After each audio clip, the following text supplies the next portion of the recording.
Since we all attended the same university, my wife and I, who are just married, are part of a close-knit group of friends. And no matter how busy we are, we get together once a year to spend 2 days together. Each year. These 2 dates are December 31st and January 1st. This year's New Year's event took place at our home, and everything was going smoothly until my wife's closest friend made an inappropriate comment.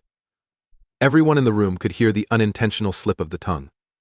The closest friend of my wife attempted to downplay it as her being intoxicated, but I could see how big of a reaction it had in my wife. Everyone began grilling her once I brought it up, and after 30 minutes of interrogation, she eventually admitted to having an affair. However, I didn't respond the way everyone expected me to when she came clean, or even become irate, but all I did was grab another food from the table in front of me and eat it while yelling "carry on" or something similar when she confessed, and everyone fell silent to watch my response. The problem is that, for as long as I can remember, I have operated under a fairly pessimistic outlook on life. I eventually came to the realization that people bully those who stick out when I was approximately 12 years old, and I began acting as though I cared about everything to avoid being the oddity at my school. At first, it was challenging. Eventually, I just began reading books on psychology, voice pathology, behavior, verbal and physical clues, how to have the right tone for the right mood, and much more. I didn't know where to begin or what to do. Let's just say that by the time I was 20, I was so adept at communicating and comprehending the emotions of others that I dare claim I am better at explaining myself than the majority of others. However, all of those feelings were really artificial, and I secretly didn't care about any of this throughout the years. I think I've done a decent job of it because no one has ever been able to find this in my whole life. But regrettably, my wife and friends were among them. They were unaware that I just don't know how to feel in some situations, so I was unsure of how to respond when I discovered my wife was having an affair. However, my ex-wife seemed to take offense to this, saying, "What?" She then became irate with me after saying this in a very perplexed manner. After a while, she began to admit things like, "Okay, I cheated. That's true, however. Are you certain you aren't cheating on me as well? My father has only taught me 2 things since I was a little child, and he has consistently reiterated those lessons to my siblings and myself. And the following are those 2 items. To begin with, every action has repercussions. Second, you have the freedom to decide whether or not to take action before doing so. However, once you take that action, it's no longer a choice, rather, it's your obligation. These have been and always will be my guiding principles. In keeping with my principles, I have never even considered cheating on her. And ever since I kissed her, I've never thought I could accomplish it. I have always fulfilled my obligations as her lover and as her spouse with the utmost care. However, I didn't want to say it since, on the inside, I was relieved to not have to act like a responsible adult in society for the first time in a very long time. Sincerely, I was relishing my long-lost inner tranquility. But I also knew that I couldn't ignore the mayhem going on outside. So I said, "Are you done?" to my wife. And when you respond to it by stating, "I'm done," it's essentially a mental trick that subtly makes you feel like you've lost an argument.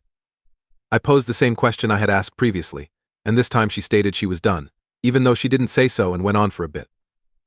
When she did, I asked her what had led her to believe that I had cheated on her. She told me that it was my current conduct, to which I replied, "Well, fair enough." By this time, I realized that this year's party was utterly wrecked as I turned to face the people around me and saw their curious glances directed at me. My wife, who had grown more forceful after I had accepted her earlier accusation, began to cry as she knelt down and said, "Do you still love me? When you were acting this way, was it really bad of me to have slept with David?" And her best buddy comforted her as a result. The divorce papers aren't ready yet, so I stood up as she knelt down and then moved in front of her, knelt down, put one hand on her shoulder, and told her to hold back her tears. "Happy New Year, everyone," I said as I turned to go. "If you will pardon me." Stopped me because they truly didn't know what to do or which side to support. My wife and I were friends with all of them, after all. As I was leaving, I heard my wife's closest friend yelling obscenities at me, including "you heartless jerk" and similar phrases. She wasn't entirely incorrect, though, since as soon as I left the great room, I went into my home office and turned on my computer. I now have a sizable home and I am a reasonably wealthy individual, with microphones installed all over the place, some hidden and some in plain view, and only I have access to the video because not even my wife knows the password to the computer at my home office. I therefore swiftly obtained the video and made a little modification. I submitted it to her parents without making any changes. I simply condensed it by removing all of the party video. I then gave her a call, because she had visitors over when I contacted her in the middle of the year. She first couldn't hear me, but when she did, she initially mistook it for a joke, so I had to urge her to watch the video I provided. I heard her yell and scream live on the phone when she viewed the video. I also heard concerned questions from those on the opposing side. I quickly hung up, knowing that was my cue. I told my lawyer everything when I phoned him. Our divorce proceeded rather amicably, and my attorney is quite competent. She had her own work-from-home job after the divorce, so I didn't even have to pay her anything. After a few months, I suddenly noticed that every single one of my pals from the aforementioned friend circle was ignoring me. Normally I would have spoken with them and attempted to explain what I had done, but once my wife and friends departed, I had a lot of free time. I actually began to wonder if I ever wanted to be married again at that point. Even though I still take care of my parents, there was something extremely satisfying about not having all the time to myself. Since they don't live with me, it felt really cozy to live alone in my home. My buddies from the friends group began getting in touch with me once more a few weeks ago. However, I continued to ignore them and give them the cold shoulder. Things changed when they asked me to a party once again. I didn't want to attend, of course. But one of my friends arrived to pick me up, so how could I say no? All of my buddies and a few of my acquaintances were present when we headed to the party. Until my ex-wife arrived around 30 minutes later, I was the final guest to arrive. I never got in touch with her during the divorce process, and she attempted to get in touch with me but was unsuccessful. I have security on my gates, so it would be impossible without my consent. Thus, it had been about 8 months since we had last seen one another. She had poor posture, used a lot of cosmetics to cover up her dark circles, and was obviously miserable. In general, she lacked the brightness and luminosity she formerly possessed, but everyone in the room seemed to be ignoring her this time. She also made an attempt to approach me once, but I simply turned away. She came up to me again, and this time I simply felt compelled to listen to her. Not that I harbored any residual affections for her. To abandon a partygoer twice. I mean, if it were me, I would definitely not like that type of humiliation. She told me that she didn't see my value when I was near her, that she really missed me now that I was gone, and that she didn't think we were supposed to part ways like this. She tried to follow me, but eventually her eyes got moist and watery. Her best friend eventually joined in as well. She just discouraged any interested bystanders seeking gossip, even if she didn't join in on our talk. My final communication to my ex-wife was the following, and that concluded our conversation. It's possible that you still love me and that we were destined to be together. I also believe you're being honest with me when you say that David was only a mistake you made, but you still did it in the end. You're not a person who lacks the capacity for independent thought, and you weren't even intoxicated. You appreciated it and did it voluntarily. You now have to endure the consequences of it. Some of our common friends followed her, as she sobbed as she exited the party after I finished. Her best friend, who was among the others there that day, unexpectedly stayed and spoke with me. In fact, she believed that I was cheating on her. They even went so far as to employ many private detectives to perform daily background checks and investigations on me. They simply couldn't locate anything, even after months of searching around. Then, before she left the party, presumably to comfort her best friend, she added with sincere regret that I deserved better. The mood around me seemed a little strange when they went. However, I made good use of my social abilities and significantly reduced the stress. I went home as well after the party. When I saw my wife and friends for the first time in months, I assumed I would have some sort of emotion. But there was nothing at all. There was no love, hatred, sadness, or fury. It was pointless as usual. I want to address this question ahead of time since I know some of you will ask it. I also don't have any feelings of attachment to my family.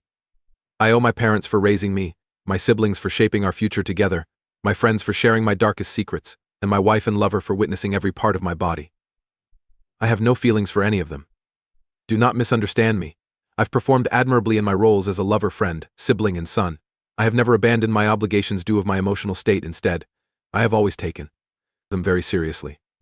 I'm happy to report that everyone who has ever met me has praised me as an excellent husband, sibling, friend, and son. Before departing the party that day, my ex-wife's friend really mentioned that I was a decent husband and that I deserved more. It means something if you can get the respect of your adversary, doesn't it? However, I never felt anything at all from anyone, so none of it mattered. As I was considering this, an idea came to me. Perhaps my wife's preference for another man over me was my fault. Acts of service are my wife's love language. Therefore, I've always made an effort to do small things for her. In addition, once a month I would surprise her with a present. Every now and again we'll go to the movies. She likes seeing fluffy Gabriel Iglesias, so if the concert was nearby, I would get her a couple of tickets anytime she felt down. Distant. For her, I would even reserve a jet. We go out to lunch once a week since even she needs a break from always preparing lunches, and I cook for her and try different things in our private life to keep her from becoming bored. To give her the joy of sparring with me occasionally, I would act like we were fighting and that I was furious. And there was nothing malevolent about it, it was all play. However, despite everything, I secretly believe that I am to blame, because I did something wrong that caused her to leave me, and it is consuming me from the inside out. I sincerely want to know what you think. They are the ones who now know a secret that no one who actually knows me has yet to discover. Is it me who is at blame, please? Am I the jerk in this situation? What ought I to do? Taking everything into account, I don't believe you're the jerk here. That you understand that experiencing things and having emotions are not instinctive is a really excellent thing. You've made a lot of effort to fit in with society, and it appears that you are highly conscious of that fact. And in my view, that's excellent. Even if you don't feel it on the inside, you're carrying out your duties, supporting and loving people around you, and to be honest, I don't think it drives you insane in the slightest. You're working hard and looking for some usefulness in society, which, in my opinion, is quite important. However, let's quickly review the facts. I don't think you cheated on your wife, I think she did. This immediately marks her as the jerk, and I think you got it right the first time. She understood exactly what she was doing, was well aware of her actions, and was aware of everything going on in her life. She knew that seeing David would be a terrible choice, yet she still went ahead anyway. It wasn't the other way around, she decided to do it to you. You really can't force someone to cheat on you. That was her decision. To be honest, it should have been brought up if she wasn't happy in her marriage and didn't like you or whatever. For example, communicating and having an open discussion are the answers to it. Not visiting David to hear his thoughts. Even if you've done everything you can to make her feel at ease. That's such a startling leap. And it's so dishonest. And based on what I've heard, you performed admirably. And that is highly responsible, in my view. For the most part, you made the proper decision during the relationship. Therefore, no, you are not the jerk in my view. You did a great job with this, in my opinion. If I were in your position, I'm sure I would be furious if my partner cheated on me. Without a doubt, I would be the person that cries, gets upset, or gets furious. In any case, I believe your wife is entirely to blame, and that you are not the jerk in this circumstance. You will most likely enjoy Am I the Genius if you enjoy Am I the Jerk? Check it out by clicking the link in the description below. If you want to contribute your own stories, visit amiththejerk.com/submit. According to my arrogant general manager, I have two options. If I don't like my job, I either resign or find someone to take my place. I thus choose to ill-willedly cooperate, deciding that this is my opportunity to exact revenge on my general and secure a new position without providing any prior warning. This is what took place. I made the impulsive decision to relocate hundreds of miles away as a young adult without a new job in sight. I was fortunate to have a work at the local grocery shop within a week thanks to the relatives I was staying with, who knew a lot of people in the tiny town. A courtesy clerk was supposed to fill shelves and pack food. I quickly befriended my coworkers, and some of the clients weren't too horrible too. But management was another matter. Like the manager of human resources. Would merely tie up the line and waste a customer's time by giving them recipes for the things they have. In addition, she would summon me from the back of the store to help a man who was not much older than me go to his car, in spite of his protests, and bag 2 items. John, the general manager, was also present. His name is not John. John would be pleasant among people, but when you were by yourself, his true nature would come out. Even though I shaved just before work, he once chastised me for having a shadow at 5 o'clock. For example, my hair grows swiftly and is black. I'm sorry, but nature is unavoidable. John determined that I would now be responsible for polishing the floors every morning after the night janitor resigned after a few months. Working from 5 p.m. to 2 a.m. was rather typical for my prior employment at a movie theater, but I really disliked mornings. I was informed that this would only last for a maximum of 1 to 2 months, but it would still need me to go to work at 4 in the morning. For my troubles, I was even given a 5-cent increase. How could I say no, really? I asked John how the replacement hunt was going after a month or so. He predicts that everything will be resolved in about 2 weeks. Well, I ask again after the second month. John claims that the first applicant didn't work out and adds, perhaps I know someone who might be looking for a job. However, I reassure him that's not true. I was really over it by the 3rd month. I went up to John once again and told him that I couldn't do this any longer. Not my issue, he responds. Look for a new job or someone else. Although this truly irritated me, I wasn't in a position to leave at that moment. I so decided to start applying anywhere I could. My relative takes me along with them to go automobile shopping a few days later, most likely on the same day. My cousin was chatting with the salesman as they were negotiating rates and waited for the sales manager to answer. I also brought up what John had informed me about the position. After raising an eyebrow, the salesman turned to go. Shortly after, the sales manager came up to me and asked if I was interested in working with them as a dealer. Additionally, this would be a routine timetable. Must work nights, and it would be more than even my prior managerial position in a theater. I was filling out a new hiring package as my relative signed documents. The next Tuesday, I was supposed to start work. I packed my things and drove to my hometown to see pals as soon as I got home. I contacted the grocery shop around midnight and informed them that I would not be going back to work, so I knew I would be off for roughly a week. I told them to ask John if they had any queries. John was oddly no longer employed at the business around a year after I left. Since he still had 5 years left before retiring, no one knew why. However, John was the teller when I had to visit the bank one day to deposit a check. Watching him deposit my paycheck from my new job was a lot of joy, I must say. Oh my goodness, didn't that come full circle? In addition to being a total idiot, John was also a terrible employee. Really, he only needed to find someone to clean the building and wipe off the floors. Be that difficult of a task, and the most of the time, the search should be simple. Since the initial poster was already doing a decent job, or at least performing the job in the first place, it appeared, as though he didn't want to look for anybody else. And you get a lot of credit for returning it to him and seeing him deposit your check, even if it is simply really lazy. Because John would most likely still be employed if he were just a little bit kinder and showed you a little more respect. After I called out of work at the restaurant where I work, my manager yelled at me, saying that I could have performed better and that I just didn't want to be there.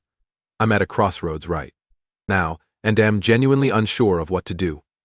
I would want to begin by stating that I truly like my work.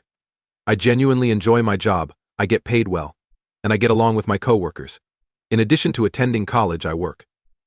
Since before it opened, I have been employed at my restaurant for over 2 years. I've never called out, and I wasn't feeling well yesterday when I was at work. When I asked the on-duty management if I could cut for today, he advised me to speak with the closer to the shift. I felt so ill when I woke up this morning. I just made the decision to speak out because, regardless of what they said, I could not enter in this manner. So I text the owner and the primary manager. In his nasty answer, he claims that I should have been messaging him and using the work app instead, and that I just wanted to call out because I didn't want to be there. That truly enraged me since, despite the fact that I always text him in this manner, neither he nor I ever get upset with others for calling out. He practically slashes individuals for wanting to have fun instead of working. One of the other supervisors asked me how I was feeling and advised me to get well when I informed her I wasn't coming in. In the past, when anything came up, I've always either done my shift or had it covered, and the way he spoke to me really upset me. He was being antagonistic for absolutely no reason. I informed a previous coworker with whom I had been friends before I started working there, and she concurred. So, am I to blame for this? Something amiss that I might not be aware of? What ought I to do? Okay, your boss is a complete jerk. There's no reason for him to act that way. He literally got hostile for no reason at all. Like, let's look at this for a second. Here you are working at a restaurant and you've been a loyal member of the staff ever since day one. I mean, you've been working there for almost 2 years. It's not like you haven't paid your dues. You're not like brand new or anything like that. You've been around and you have some experience. And you would think that, hey, maybe some of this experience comes with, I don't know, a little bit of respect? For your manager to be like, wow, you just don't want to be here, that in my opinion is proof that they absolutely should not be the manager. I mean, it does sound like they're the owner of the restaurant, but the point still stands. Why on earth would you want your employee coming to work sick? Like seriously, can anyone make sense of that? If I was the manager of a restaurant, and I had an employee be like, hey, I don't feel good and I feel sick, I would be like, oh, yeah, don't come in. Please don't come in. We do not want you here if you're sick. Because literally that is such a liability. You could get everybody in the kitchen sick. You could get customers sick. You could even infect the food and that could be sent out to who knows where. Like, why on earth would anyone want you there? If you're sick, just stay home. And it's not like this is a chronic thing. You've never even called out before. This is the first time. So I mean, clearly it's got to be bad for you to be like, hey, I don't feel good, I think I should go home. So, no. All in all, you are not the jerk. The owner in this story is completely out of line, and they have no business treating you that way in the slightest. Thanks for watching. When you subscribe, make sure to hit the bell to turn on notifications so you never miss a video.